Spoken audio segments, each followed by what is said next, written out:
Shirley Chisholm survived 3 assassination attempts during her run the United States presidency in 1972. Yeah, what up, cousin? It's holla be thy name. You know we finna react and get this game. Hey man, before we get started, I just want to say shout out to LOD, man. You know what I'm saying? I just got my members only shirt. You have to be a member. You have to join the members club in order to get this shirt. And the back is tough. I ain't even gonna lie. Tough. Hey, but if you check the description, I'm gonna drop a link to the shop. And if you look right here, it's gonna be a code. Use this code, man. You can support me and also get you a 10% discount. Go ahead and hit the like and subscribe button. You know what I'm saying? If you like this type of content, because they ain't gonna do nothing but help the other people who like this type of content. You know what I'm saying? Go ahead and tap in with it. But you know, we're gonna go ahead and get right into it. Yeah! Holla be thy name. Holla be thy name. Holla be thy name. Holla be thy name. React and get game. Holla be thy name. Holla be thy name. Holla be thy name. The reason why Europeans fight so hard to keep black and brown people from knowing their history is because once we know who we are, we start walking different. You know what I mean? We stop believing the lie that we were always behind. When the truth is, we were ahead, way ahead. See, before Europe even had street lights or universities, the Moors, which were black and brown Muslims from North Africa, were running Spain and Portugal from 711 to 1492. They ruled parts of Europe nearly 800 years. They brought science and medicine and mathematics and libraries and clean water, while most of Europe was still in the Dark Ages. The Moors were doing eye surgery. They were building fountains and they were teaching astronomy. They didn't come to destroy. They came to build, and they built so well that Europe couldn't compete. So after centuries of benefiting from their brilliance, Europe turned around and erased the Moors from books. They whitewashed their faces and paintings, and they rewrote the story to make it seem like they were always in charge. But here's the truth that they don't want us to know. The Renaissance, you know, that so-called rebirth of Europe, it was sparked by Moorish knowledge. Books and ideas passed through Spain. Europeans learned from us. And when they didn't need us anymore, they called us savages. They started calling dark skin a curse, when it used to be a color of royalty, science, and leadership. This is why they don't want our kids learning real history. Because once they understand that Africa helped civilize Europe, that we were not just slaves, but scholars, not just labor, but legacy, we stop asking for permission. We stop begging to belong in a world we helped build. So when people say, why does Black history matter? Tell them, because they spent centuries trying to bury the truth. And now we're digging it back up. Man, you had to be hella smart to be doing eye surgery back then. That's crazy. And to say that we sparked off the Renaissance, the Moors, tough. I'm gonna be straight up. I'm officially ashamed to even be considered a white American. And it doesn't help that I'm fluorescent as fuck, as if Dracula had a love child with Casper the Ghost. You know, it's 2023, so if we can no longer identify with our biological gender, then I'm officially no longer identifying with my biological ethnicity. Because I just found out the most messed up thing. And I strongly encourage you to do your own research into this and find out your own information. That way, like, you find it out for yourself.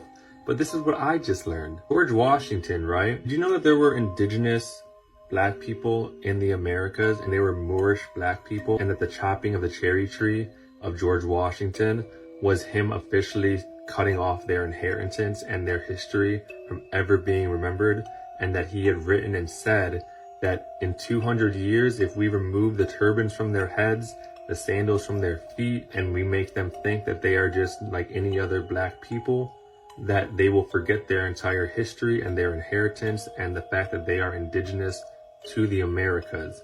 And did you know that our first peace treaty ever signed was with Morocco? And that if they had wanted their freedom, they could have had it, but they were never told about it, and so they were enslaved instead. Why can't we ever... Why can't... We're the worst. Like, we're the worst. Our history is a total lie of everything. Can I move? I remember hearing something about a cherry tree getting chopped in social study class, but they ain't never say it had nothing to do with the Moors. I know that for a fact. That's crazy. And I keep hearing about this peace treaty signed with Morocco. And to say that the Moors were indigenous to the Americas got me feeling like they used to be running this whole thing before Columbus even got here. Who are the Moors? The Moors were black North Africans who conquered Spain and Portugal, parts of Italy, and other parts of Europe throughout the Dark Ages. From 711 to 1492, black men ruled different parts of Europe. See, check it out. This is the history they try to hide from us in school. These are different paintings from different European museums. These different black men and women had brought Europe out of the Dark Ages. We taught Europeans about everything. We taught them how to bathe, how to cook, brought clothing, all kinds of stuff. This is the history they don't teach in school. These are the North African Moors from 711 to 1492. These black people ruled different parts of Europe. By the time the Moors got into Europe, the illiteracy rate was very high because there was no practical reason for people to read at the time, because people were really trying to survive. So the only people who could read at the time were monks or religious figures. So the Moors went into Europe and they started to establish universities. The first university created in Europe, University of Salamanca. They created the education system that Europe adopted. They brought in what became classical music. They're the ones who brought architecture and fineries. In fact, it was so advanced that the teachers in the Moorish paradigm in the Iberian Peninsula, the teachers under the Moors got the equivalent of $40,000 a year back then. That's how advanced they were. In fact, the town's striking coat of arms depicts the so-called Moor of Coburg. The emblem is now at the centre of a heated controversy. Opponents call it a symbol of racism, but many residents are mystified. Is there really nothing else to worry about? We've got bigger problems than the Coburg Moor. He's the patron saint of Coburg, and I find this whole discussion out of order. He's never upset anyone. It can stay as it is. The crest dates back to the Middle Ages, when black people were often described as Moors. Today the term... Yeah, the Moors sound like they was on one. Talking about intelligent. And he said they started the first universities too. And when he said they got paid like $40,000 equivalent back then, I'm thinking he's saying like they got paid $40,000 back then, and now that's like millions or something. I think that's what he meant by that. I couldn't really catch it 100%. And I hate the fact that she hadn't overlaid what they said. I wish, if we can hear that, man, if anybody, you know what I'm saying, speak that language. I don't know what language that was they were speaking, but if you can interpret what they said, yeah, drop it down below. I want to know if she really interpreted it right. You know what I'm saying? I don't know how y'all woke up this morning. Y'all woke up upset.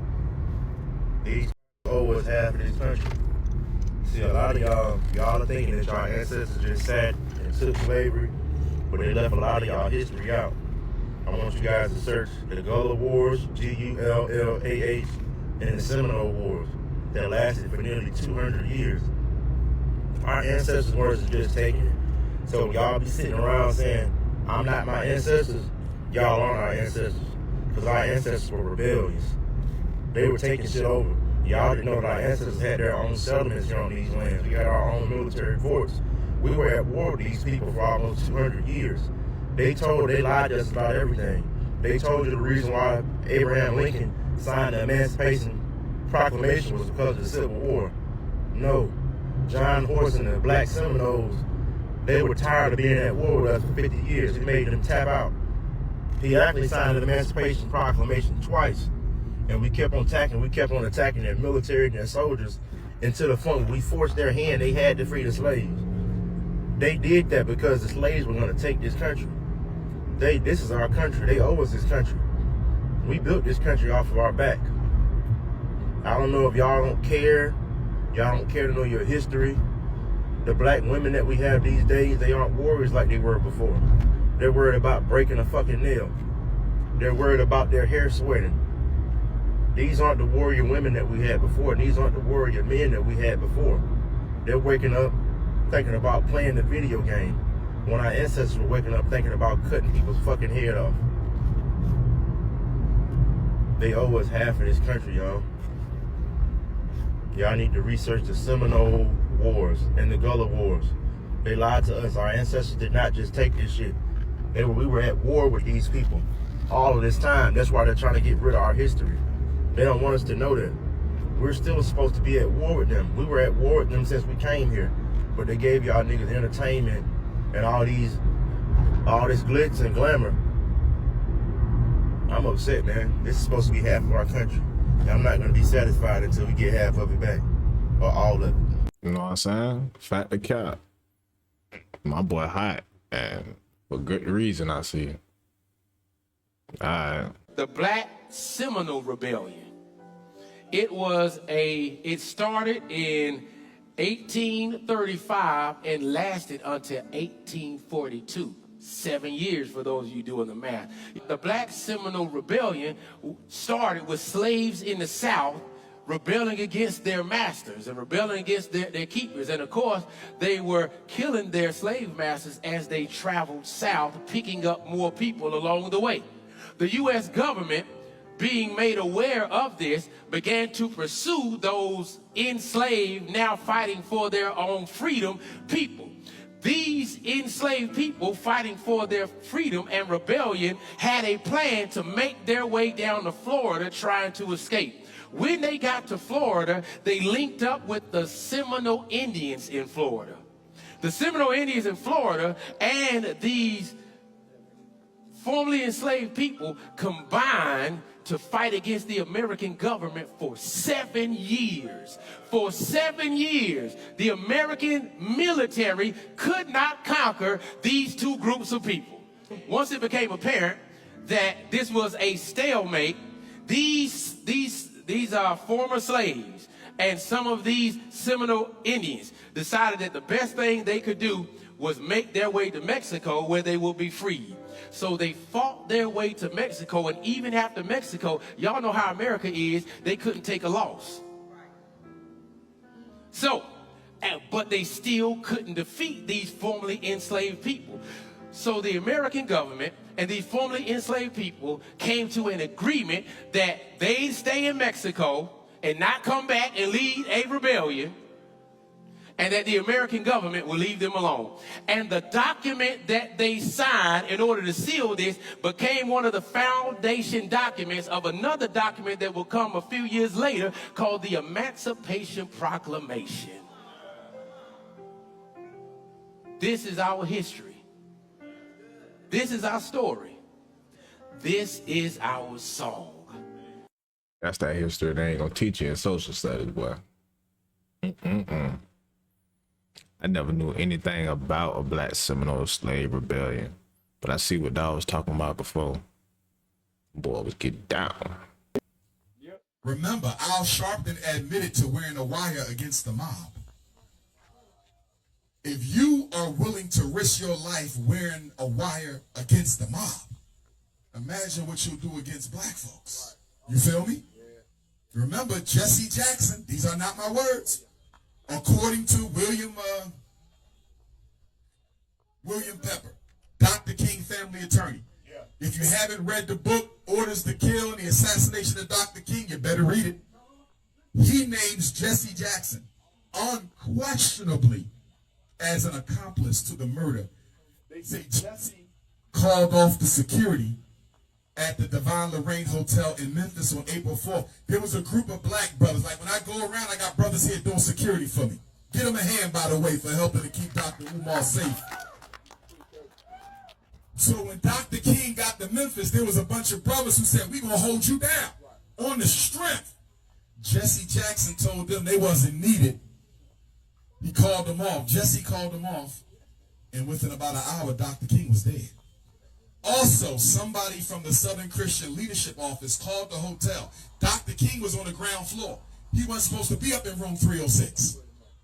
Somebody from the SCLC office called the hotel and said Dr. King requests that his room be upstairs. They needed him upstairs so the Memphis police officer who killed Dr. King was murdered by a Memphis police officer. The Memphis police officer who murdered Dr. King could get a clean shot. And then the Green Berets, who was the backup shooter, said that they were told that friendlies were not wearing ties. Anybody who was not wearing a tie should not be shot. Why did Jesse Jackson not have a tie on that day? How did he know not to get shot? You see?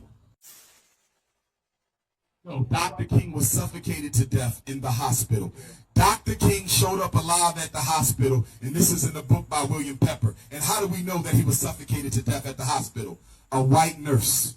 A white nurse in the room said that they pushed us to the side, told us to get out, but she did not leave. She stayed at the door, and she watched the doctor and the FBI agent put over Dr. King's face and suffocated him to death. And just like they said when they killed Fred Hampton, good and dead now.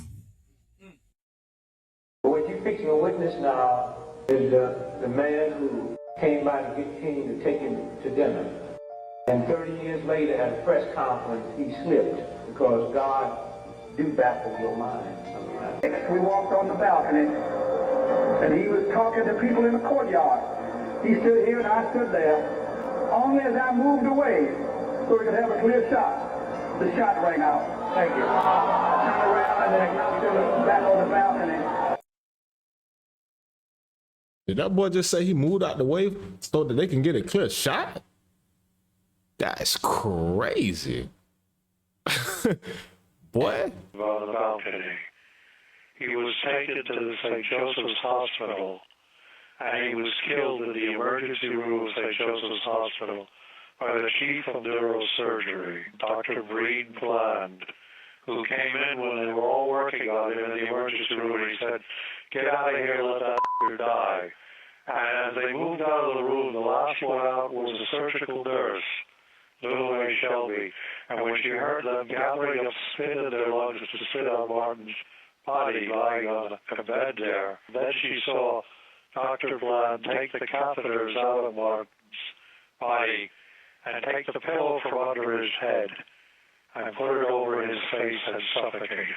Damn. And that's how Martin King died. That's how he was really assassinated. Now, he might have died anyway from the bullet wounds, but he didn't. He was still alive and still breathing. The chief neurosurgeon, he intervened and he made sure that death would result.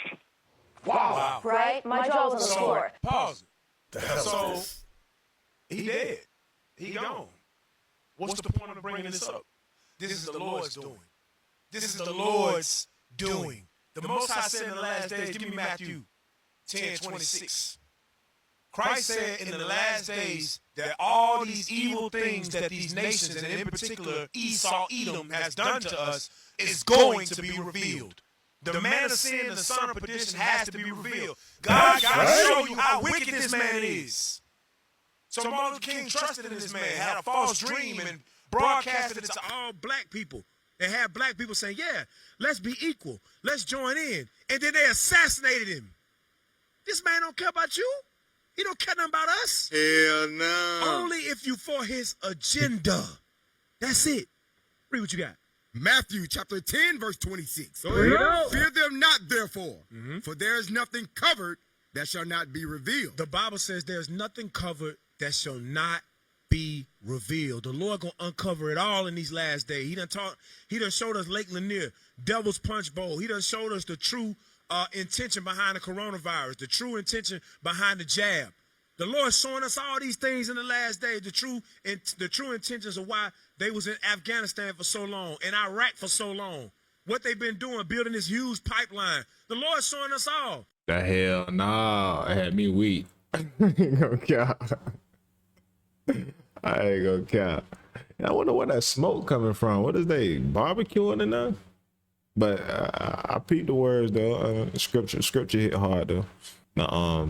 That's crazy though, man. Why they ain't putting this in the books though? Why they ain't teaching the real way Dr. Martin Luther King died, bro? I ain't know nothing about this till now.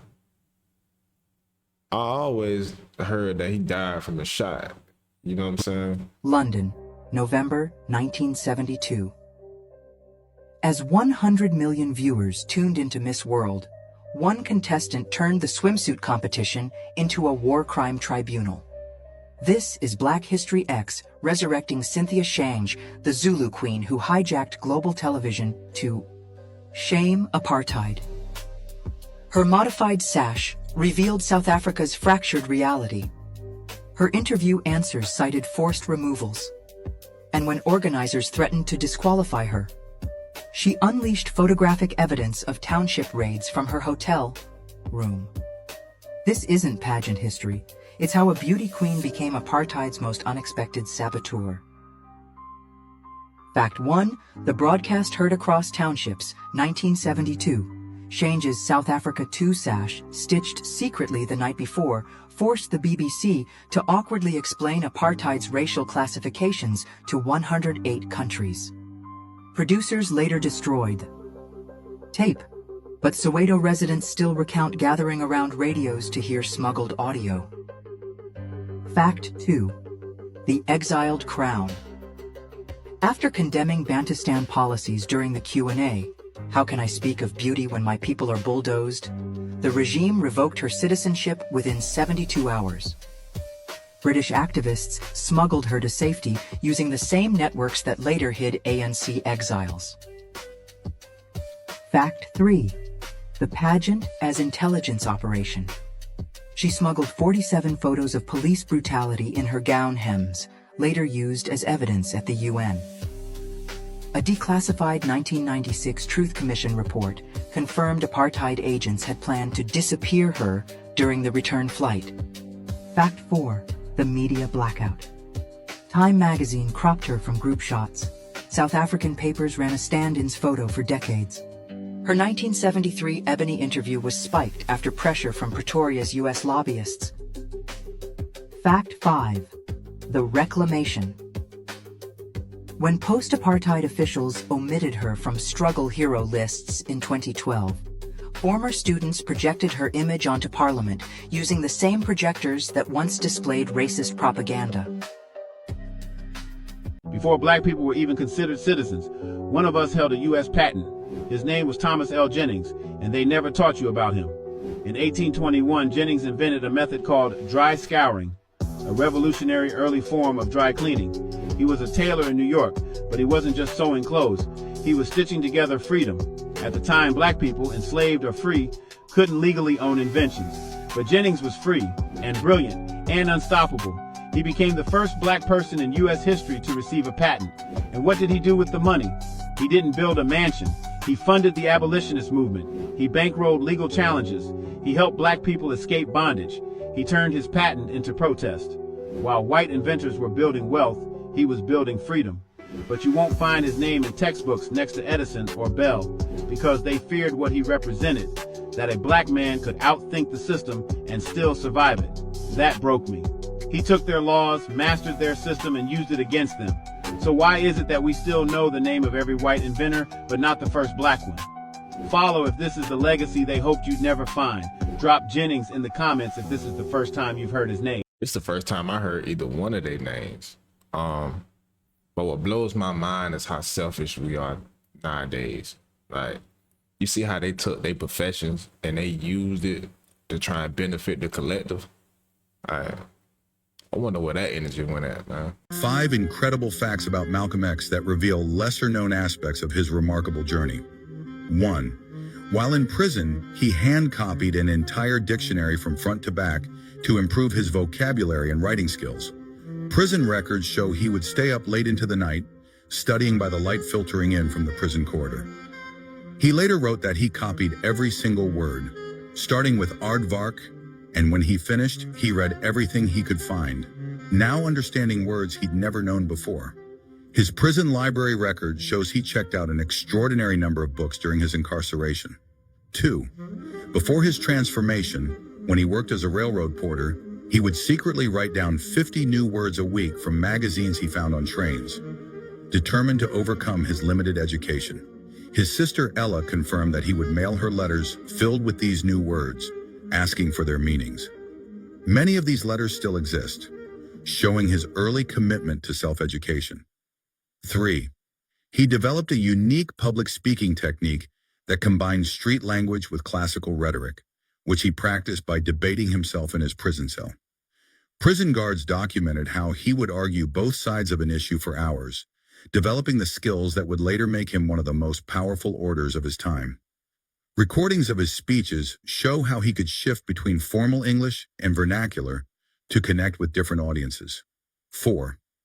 During his travels to Africa and the Middle East in 1964, he kept detailed diaries that show his evolving views on race and unity. These published journals reveal how seeing Muslims of different races praying together in Mecca profoundly impacted his philosophy. His passport shows he visited 14 countries in 11 months, meeting with heads of state and grassroots activists alike. 5. In the last year of his life, he created detailed plans for a new organization called the Organization of Afro-American Unity, modeled on the Organization of African Unity. His surviving documents show he was developing programs for Black-owned businesses, education reform, and voter registration, moving beyond religious divisions to focus on economic and political empowerment. It definitely put me on. I ain't know nothing about that. To rewrite the whole dictionary front to back, dedication. Yeah, that boy was in prison, like on one. That boy turned up in there for real. Yeah, the epitome of using your time wisely. Hattie McDaniel, the first African-American to win an Oscar, was not allowed to attend the premiere because she was Black. Despite rampant racism and a consignment to bit parts, Hattie McDaniel was able to carve out a place for herself in Hollywood. She paved the way for many African-American women, but not without her fair share of obstacles. For her performance as Mammy in the 1939 hit movie Gone with the Wind, she was rewarded with an Academy Award that year for Best Supporting Actress, becoming the first African-American to win the coveted prize. However, when the movie premiered in Atlanta at a star-studded gala, she and other Black actors in the film were not allowed to attend because of Georgia's strict segregation laws. Georgia's Jim Crow laws at the time did not recognize Black people or the achievements of Black people. This goes even further to prove how Black people can persevere and how Black success cannot be stopped even in the harshest environments.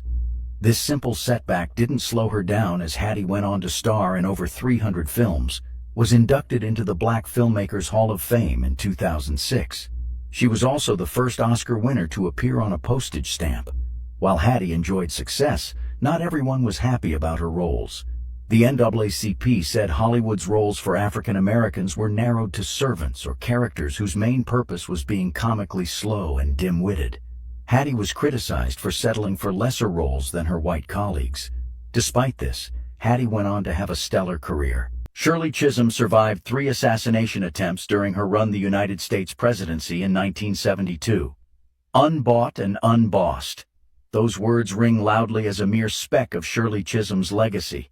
Chisholm, born and raised in Brooklyn, became the first Black woman elected to Congress in 1968. After 4 years as the New York representative for the 12th Congressional District, Chisholm announced her run for the presidency. In that moment, she became the first Black candidate for president from a major party, and the first female candidate to run for the Democratic Party's nomination.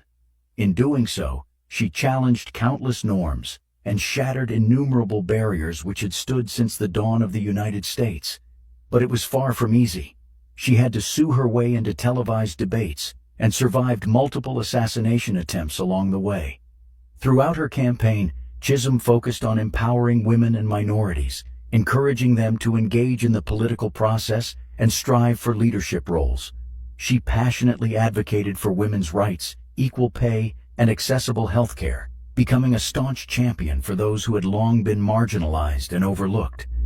Despite this frightening experience, Shirley Chisholm didn't give up. She kept campaigning and inspiring others. Her bravery showed that violence couldn't stop her or the progress she wanted to make. Shirley Chisholm's campaign would open doors for future generations of women who wanted to run for president. 3 assassination attempts. Man, why haven't I heard about Shirley Chisholm, bro? She was the first black person to ever run for president, and it was a female, and we ain't heard nothing about Shirley Chisholm. Like, she supposed to be one of the main people we do a project about during Black History Month, bro. Shirley Chisholm, boy, real gangster. Cathay Williams, once enslaved, disguised herself as a man to serve in the U.S. Army after the Civil War. In 1861, Cathay Williams was freed from service at the Johnson Plantation by the Union Army and immediately pressed into service as a cook and washerwoman for the troops. Despite being forced to travel around the country with General Philip Sheridan's troops for 5 years, Williams found a new sense of purpose in working with the troops. So much so that she enlisted in the 38th Infantry Regiment in 1866 as William Cathay. Because women were prohibited from military service, Williams disguised herself as a man. At the time, the Army did not perform full medical examinations on enlistees, so Williams was able to maintain her cover. She was able to keep her secret despite a case of smallpox shortly after her enlistment. After her hospitalization, Williams was able to rejoin her unit at Fort Bayard in the New Mexico Territory, helping to secure the construction of the transcontinental railroads. However, a case of neuralgia sent her to the post surgeon who uncovered Williams's secret and reported her to the post commander. On October 14, 1868, she received an honorable discharge with the legacy of being the first and only female Buffalo Soldier. Okay, my bad, Shirley. You gangster. But Cathay, that's gangster. She's the first and only female to join the Buffalo Army. That's a gangster. Ralph Bunche was the first person of color and the first African American to receive a Nobel Peace Prize. Ralph Bunche was indeed a remarkable individual who achieved several historic firsts. Bunche displayed exceptional academic abilities from an early age and went on to pursue higher education. He earned his bachelor's degree from the University of California, Los Angeles in 1927.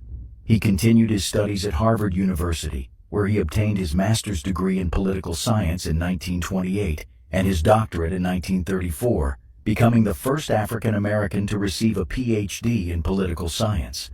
Ralph Bunche dedicated his life to advocating for peace, diplomacy, and international cooperation. He made significant contributions to the field of international relations, particularly through his work with the United Nations. One of his most notable achievements came in 1949, when he played a crucial role in negotiating a ceasefire during the Arab-Israeli conflict. This achievement earned him international recognition and paved the way for his Nobel Peace Prize. In 1950, Ralph Bunche was awarded the Nobel Peace Prize for his successful mediation efforts in Palestine, where he helped broker the armistice agreements between Israel and its neighboring Arab states.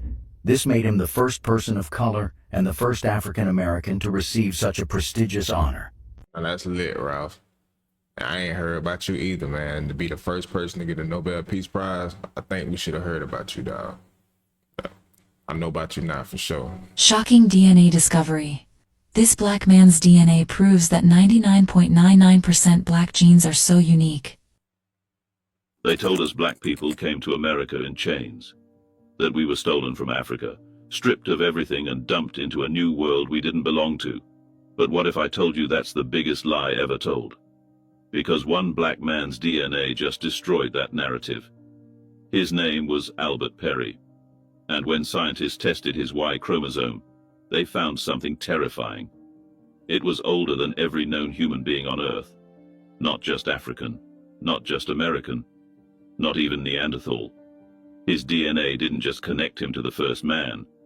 It proved black men were here in America before native tribes, before Columbus, before anyone. And the moment they realized this, they went silent. Because if black men were the first humans and the first Americans, then everything you were taught about history, race, and power is a lie. History isn't written by the truthful. It's written by the powerful. And for centuries, the truth about black people in America, who we were before slavery, before colonization, before the whip and the auction block, was systematically erased. From the moment the first ships docked, white colonizers didn't just steal bodies.